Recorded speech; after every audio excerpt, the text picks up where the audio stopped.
ये सब सुनने में बहुत अच्छा लगता है, लेकिन 21वीं सदी का तर्कशील दिमाग बिना सबूत के कुछ नहीं मानता है। आपके मन में भी यह प्रश्न होगा कि क्या यह सब केवल कहानियां हैं या कोई ठोस विज्ञान भी है? तो इसका उत्तर है आयुर्जीनोमिक्स। यह विज्ञान की एक बिल्कुल नई और क्रांतिकारी शाखा है। भारत के प्रतिष्ठित संस्थान CSIR और IGIB ने एक व्यापक शोध किया, जिसमें उन्होंने हजारों लोगों के DNA और उनकी प्रकृति का विश्लेषण किया। परिणाम देखकर वैज्ञानिक भी दंग रह गए।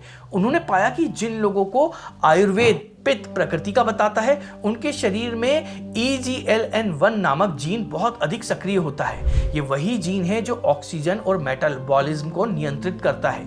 यही कारण है कि पित्त वाले लोगों में इतनी ऊर्जा और गर्मी होती है। दूसरी ओर कफ प्रकृति के लोगों में लिपिड मेटाबॉलिज्म से जुड़े हुए जीन्स अलग तरह से काम करते हुए पाए गए, जो उनके धीमेपन और वजन बढ़ने के कारण को वैज्ञानिक रूप से सिद्ध करता है। इसका अर्थ यह है कि आयुर्वेद ने हजारों साल पहले जिस प्रकृति की बात की थी, वो वास्तव में आपका जेनेटिक कोड ही है। आप अपने DNA से नहीं लड़ सकते हैं। तो निष्कर्ष क्या है? निष्कर्ष यह है कि सफलता का कोई एक रास्ता नहीं है। यदि आप मछली हैं तो तैरने में ही आपकी भलाई है, पेड़ पर चढ़ने में नहीं।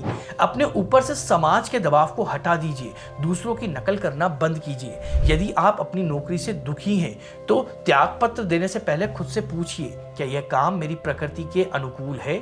यदि नहीं तो आपको अपना रास्ता बदलना होगा। और यदि आप अभी नौकरी नहीं छोड़ सकते हैं तो जॉब क्राफ्टिंग कीजिए, यानी अपनी मौजूदा नौकरी में ही ऐसी भूमिका मांगिए जो आपकी प्रकृति को सूट करे।